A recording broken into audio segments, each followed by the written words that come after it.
I think a very dangerous question to ask is, what can the church do together better than it can do by itself?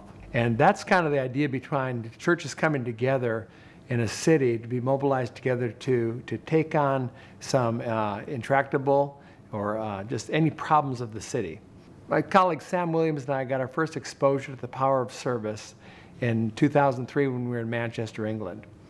And it was Luis Palau who had sponsored an event there, and he's bringing a crusade there, but it was preceded by a whole week of service where 5,000 youth from all over Europe came in to just simply serve the city of Manchester. The event was divided into two parts. One was part called On the Streets, and that's where people were deployed to many areas around the city to really work with youth, to do cleanup projects, to haul away trash, and really serve as agents of transformation. The second part was called In the Park, and that's where the evangelism took place. And so every night they had different tent cities where between 400 and 700 youth of the cities would be working alongside the believers in the city, would come to these events and hear the gospel. During that time, we met the policeman who was in charge of that, and he called himself Policeman Bob.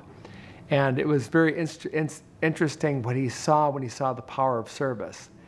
And he just kind of gushed over what he had seen that week. He said, you know, my job is to break down doors. He said, but I've never seen anything like this. During the whole week the youth have served, we haven't had any crime in the area.